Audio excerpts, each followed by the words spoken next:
A mother is devastated after her daughter's death. Tonight, she is speaking up for the first time after her daughter's body was found on Monday. Police say an Uber driver is responsible for the crime. The victim's mother spoke with WRTV's Adam Shooms. She is urging people to remain vigilant while using rideshare services.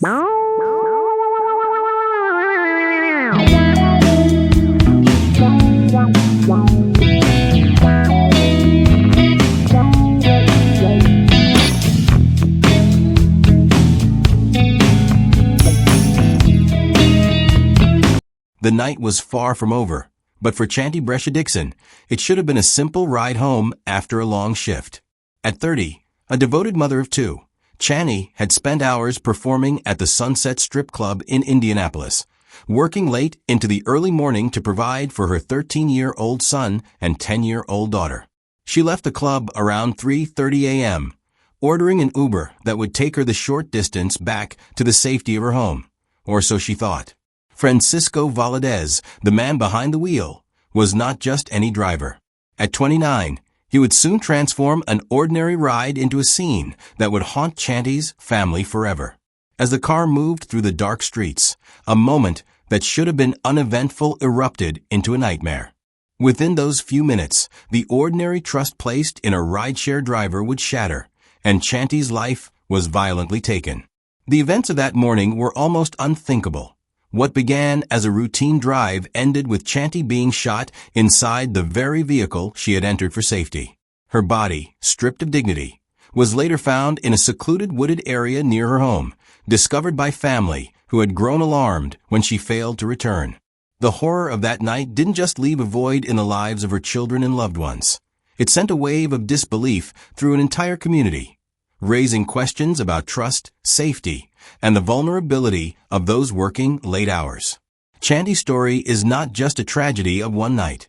It is a stark reminder of the dangers that can exist in the most routine moments. It forces us to consider the fragile balance between trust and vulnerability, and the terrifying consequences when that balance is shattered. As we recount the life and death of Chanti Dixon, consider this. Have you ever felt unsafe after a late-night ride? What would you do in her place? That simple question underscores the stakes, the fear, and the reality that a routine choice, calling an Uber, can sometimes carry unimaginable risk. And while this introduction only scratches the surface, the full story of Chanti's life, her courage, and the circumstances of her death reveal a haunting truth about human cruelty and the fragility of safety we often take for granted. This is Dark Trace Crime Stories. If you're new here, you're welcome. Kindly subscribe and join our community, where we look at the crimes that shake us, shock us, and demand to be told. And if you're returning, thank you for being part of this community. Chanti Dixon was more than a name in the news. She was a mother, a daughter, a friend, and a cornerstone of her family. At 30 years old, Chanti carried the responsibilities of parenthood with a strength that left a lasting impression on those around her. She was raising two children, a 13-year-old son and a 10-year-old daughter, single-handedly providing for them and ensuring their lives remained as stable and secure as possible. To her, being a mother wasn't just a role, it was her identity. Her cousin described her as a mother first, someone whose love for her children shaped every choice she made. To support her family, Chanti worked as a dancer at Indianapolis's Sunset Strip Club, a job that demanded late hours and resilience. Her shifts often stretched into the early morning, a reality she accepted without complaint. She took pride in her work, knowing it allowed her to provide for her children, keep a roof over their heads, and ensure they never lacked essentials or opportunities. For Chanti, her profession was a means to an end. It was a way to secure her children's future, not a reflection of who she was as a person. Friends and loved ones were quick to emphasize that her job did not define her. What mattered was her character, her compassion, and her unwavering dedication to those she loved.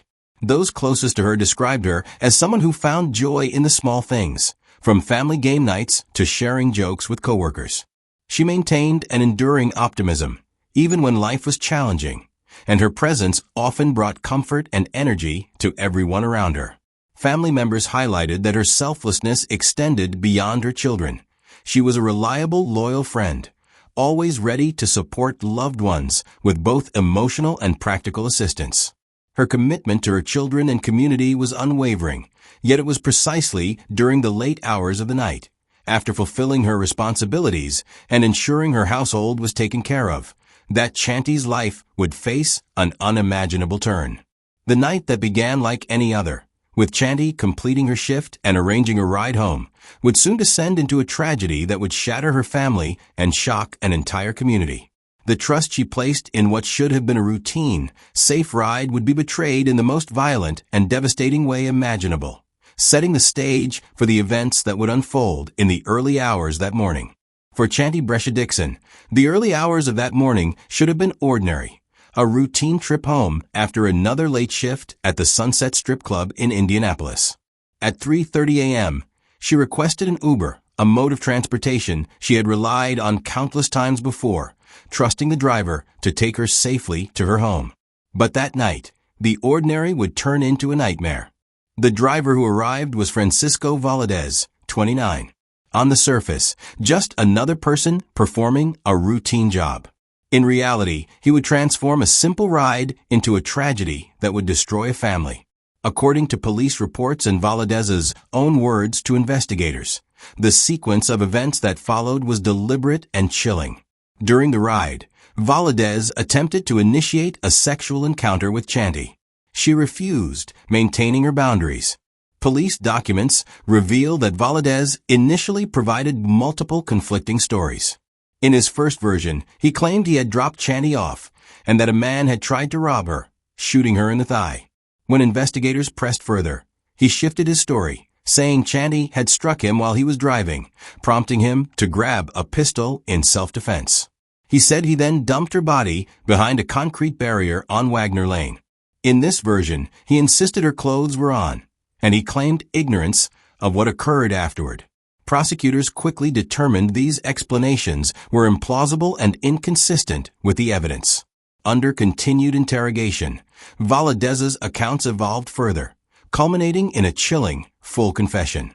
He admitted that the killing occurred during an attempted sexual assault. He explained to police that he was a 30-year-old virgin who had offered Chanti money in exchange for sexual activity. When she laughed at his body, he became enraged. In his own words, he shot her in the head inside his vehicle. "Okay, I shot her in the head," he reportedly stated during questioning. This final confession also detailed the horrifying aftermath. He dragged her naked body behind a concrete barrier at the end of Wagner Lane, a secluded, wooded dead-end street. He admitted attempting to have sex with her corpse, and also confessed to discarding her phones and wallet nearby, both of which were later recovered with her body. The confession revealed the brutality of the attack in stark detail. Valadez admitted the exact sequence: the offer, the laugh, the rage, the shooting, and the dragging of her naked body to a hidden location. Investigators were able to confirm key elements of his admission through forensic evidence and the discovery of Chanti's belongings. Every step of his confession painted a horrifying picture of a crime that escalated from a brief encounter into a violent, premeditated act of sexualized murder. The discovery of Chanti's body was the culmination of these horrific events. Her family, alarmed after she failed to return home, tracked her phone and called authorities. When they found her, the impact of the crime was overwhelming. Chanti, remembered as a devoted mother, loving daughter, and vibrant presence in her community, had been murdered in a manner so violent it defied comprehension. Her children, 13 and 10, were left without the guidance and care of their mother, and her family was confronted with grief compounded by the extraordinary cruelty of her death. Valadez's confession added another layer of horror for the family and the public. Not only had a trusted driver committed the act, but the graphic nature of his admission, including the attempted assault, murder, corpse desecration, and disposal of her belongings, shocked the community. Despite this confession, he later entered a not guilty plea in court, creating legal tension and prolonging the path toward justice.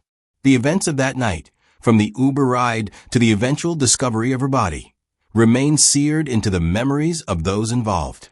Chanti's family and friends continue to mourn, reflecting on a life filled with love, humor, and courage. A life stolen in moments of unimaginable violence. The legal process would soon unfold, with every detail of that night subjected to examination and dispute, but the horror of Valadez's confession ensures that the emotional weight of his actions remains undeniable. The morning after Chanti Dixon failed to return home, her family's concern escalated into urgent action. Realizing something was seriously wrong, they contacted authorities and began tracking her phone, desperate for any indication of her whereabouts. The trail led them to a wooded area near her Indianapolis home, where the unthinkable had occurred. Chanti's body, discarded after a brutal attack, was discovered, and law enforcement was immediately called to the scene. Police arrived to find a grim tableau. The evidence was stark, a crime scene confirming the details Chanti's family feared, combined with the remnants of a violent struggle. Officers documented the area meticulously, photographing every angle, cataloging evidence, and preserving the site for forensic analysis. While the city itself slept, investigators worked tirelessly to piece together what had happened in those early hours. Every report, from the trajectory of the gunshot to the condition and placement of her body, added clarity to the horrifying events that had unfolded. Within days, investigators identified the man responsible, Francisco Valadez, 29, the Uber driver who had given Chanti a ride the night of her murder. Law enforcement acted swiftly, arresting Valadez on September 10, 2024, and bringing him into custody. The charges filed were severe and comprehensive: murder, attempted rape, and abuse of a corpse. Authorities made it clear that due to the seriousness of the crimes and the potential threat to the community, Valadez would be held without bond, ensuring he could not endanger anyone else while awaiting trial. The arrest was followed by a series of official statements and press conferences. Police emphasized the meticulous work of the investigative team, detailing how Chanti's family's quick reporting, phone tracking, and cooperation had been essential in locating her and identifying the suspect. The community, shocked by the brutality of the crime, closely followed updates, and local media coverage amplified the story, highlighting both the tragedy and the response of law enforcement. Public outrage was palpable, as residents grappled with the idea that a routine late-night ride could end in such a horrific loss. Authorities underscored the importance of community vigilance and cooperation. Tips from neighbors, combined with the detailed statements provided by family members, helped law enforcement construct a timeline and corroborate Valadez's confession. While the confession revealed the full scope of the crime, police cautioned that the legal system would ultimately determine guilt, emphasizing the importance of due process even in cases that provoked widespread anger and grief. The city of Indianapolis mourned alongside Chanti's family. Candlelight vigils, memorials, and community gatherings highlighted the depth of the loss, not just for her children and family, but for a woman remembered as fun-loving, courageous, and deeply devoted to those she loved. Friends, neighbors, and coworkers expressed horror and disbelief, questioning how someone could exploit trust in such a violent and callous way. Her story sparked conversations about the safety of women working late-night shifts and relying on rideshare services, highlighting systemic vulnerabilities that could place others at risk. With Valadez in custody and the charges formally filed, the case transitioned into the next phase, the courtroom. What began as a meticulous investigation into a horrific crime would now unfold under the scrutiny of the legal system. The confession, the physical evidence, and the family's testimony would all converge in a series of proceedings that promised to test the limits of patience, justice, and accountability. The next chapter of Chanti Dixon's story would see the horror of that early morning confronted in a courtroom setting, where facts would be argued, and the fight for justice would begin in earnest. Valadez told police he initially attempted to have sex with Dixon in the back of his car, but he got angry with her. He later admitted to police he shot her in the head in his car, then hid Dixon's body behind the concrete barrier. He also said he tried to have sex with her again. Dixon was found naked with a sweatshirt pulled over her head and arms, lying on her stomach. This is just disgusting all around, and it did not have to happen. This is a family that's been ripped apart. this woman is gone from the world unnecessarily. As a woman, this hits differently for me. Women, girls, mothers, they have a right to exist freely in our community without fear of something heinous happening to them. They have a right to walk, bike, order a ride share without fearing something bad will happen to them. Friends say this video of Dixon seen on the right shows how happy she was.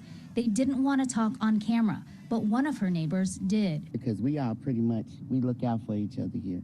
And for that to happen is sad, and for it to be a ride share, that's really sad. You're not even safe getting a ride home. The arrest of Francisco Valadez marked the beginning of a legal battle that would put Chanti Dixon's family, the Indianapolis community, and the media under intense scrutiny. While Valadez had confessed to the crime during initial questioning, admitting to the attempted sexual assault, shooting, and disposal of Chanti's body, the courtroom proceedings quickly took an unexpected turn. Despite his confession, he entered a not guilty plea when formally arraigned, setting the stage for a legal confrontation that would test both the evidence and the emotional resilience of Chanti's loved ones. Family members were present in the courtroom from the very beginning, their grief evident in every interaction. Chanti's mother, Rise Dixon, spoke openly outside the courtroom, condemning Valadez's actions and rejecting the stigma often associated with her daughter's profession. For people out there that's doing stuff like that man did to my child because you picked up a stripper at work and thought that no one would care, we do. And you can't do that, she said. Her words resonated widely, framing the narrative in a way that underscored Chanti's dignity, humanity, and the injustice of the crime. Inside the courtroom, the tension was palpable. Reporters, photographers, and a large audience of community members crowded the seats, following every procedural motion and statement from the prosecution and defense. The conflict between Valadez's confession and his plea created a charged atmosphere. Lawyers filed motions and requested bond hearings, while the prosecution presented evidence detailing the timeline of events, the phone tracking that had led to Chanti's body, and the brutal nature of the crime. Valadez's defense attorneys, meanwhile, challenged certain aspects of the investigation, attempting to introduce procedural arguments and minor inconsistencies to cast doubt on the prosecution's case. Media coverage amplified the drama, broadcasting live updates and commentary that dissected every development.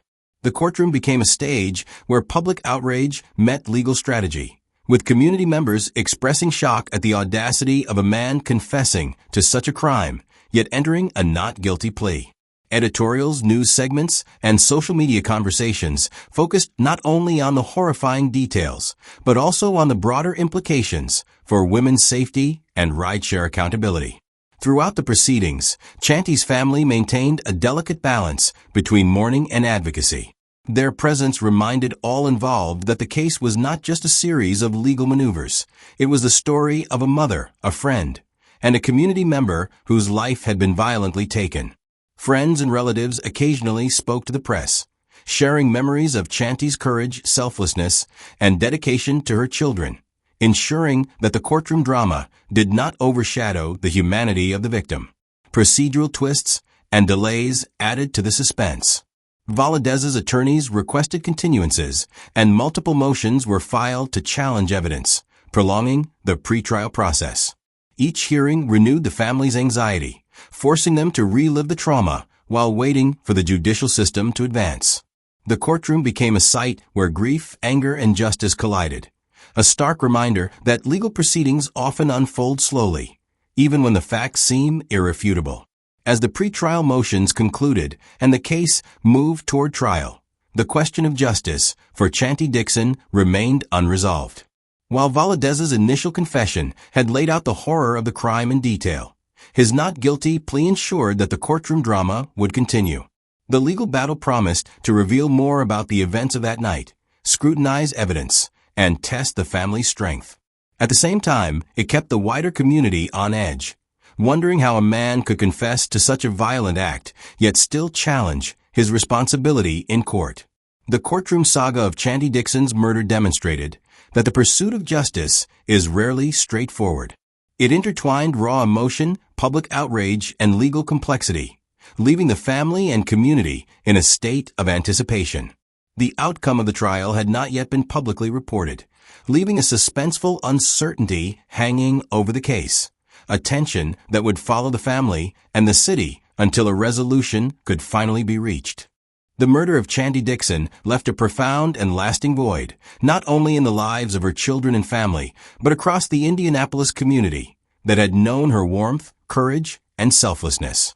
For her 13-year-old son and 10-year-old daughter, the loss was immediate and life-altering.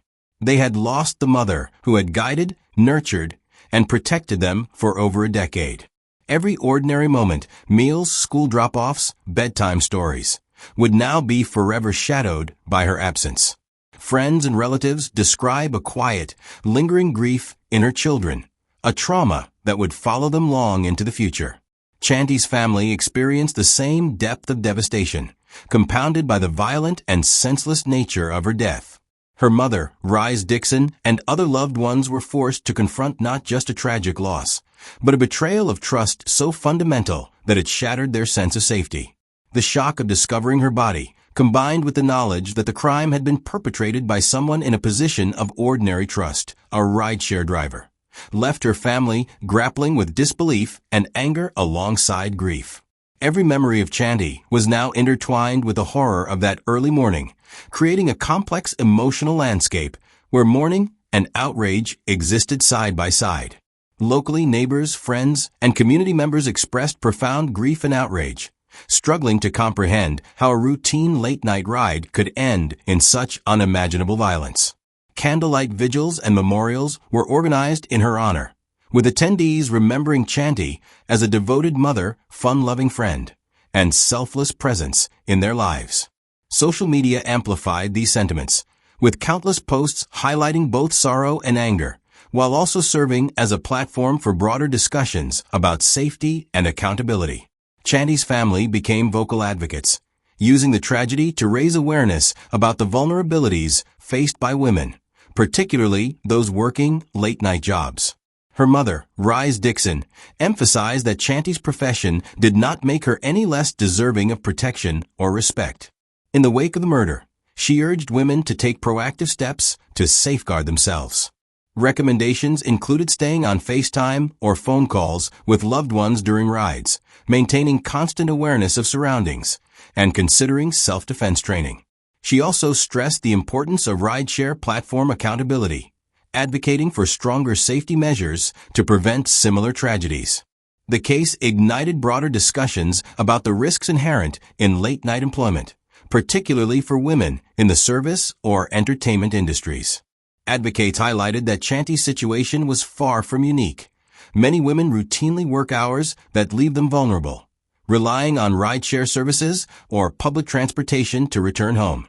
Her murder underscored the urgent need for both systemic protections and personal vigilance, drawing attention to issues that extend well beyond a single tragic incident. In response to the growing public concern, Uber issued statements expressing condolences to Chanti's family and confirming that they were cooperating with law enforcement throughout the investigation. The company highlighted existing safety features, including ride tracking, emergency buttons, and driver verification systems, while acknowledging that this incident underscored areas for continued improvement. The conversation about platform responsibility became a focal point in local and online discussions, with many users sharing personal experiences, advocating for stricter safety protocols, and emphasizing the importance of community awareness. For viewers reflecting on these lessons, consider this. What safety measures do you take when traveling alone at night? Share your tips below. Your insights could help someone else avoid a tragic outcome, reinforcing the importance of vigilance and preparedness. Chanti Dixon's life was defined by love, courage, and an unwavering devotion to her children. She was a mother first, a friend, a daughter, and a vibrant member of her community. Her laughter, generosity, and selflessness touched those around her in ways that headlines and statistics can never fully capture. Her untimely death, violent and senseless, robbed her children of a mother, her family of a cornerstone, and her community of a bright, enduring presence. Yet, even in tragedy, Chanti's story carries lessons and resonance. Her family's courage, their advocacy for safety, and the public's call for vigilance remind us that one life, no matter how cruelly taken, can inspire change. The conversation sparked by her murder, about the dangers faced by women working late-night shifts, the accountability of rideshare services, and the importance of community awareness, ensure that Chanti's legacy extends beyond her immediate circle. As we reflect on her life, we are reminded that every individual behind a headline is more than a victim. They are a world of relationships, dreams, and love. Chanti's story compels us to honor that humanity, to safeguard those around us, and to never forget the lives cut short by acts of violence. While the court proceedings may have yet to reach a final verdict, the memory of Chanti Dixon remains indelible, a reminder of both the fragility of life and the enduring power of love, courage, and remembrance. If Chanti's story moved you, honor her memory by sharing this video, subscribing, and leaving a comment. How do you stay vigilant and protect yourself or your loved ones during late-night travels? Your voice could help someone stay safe.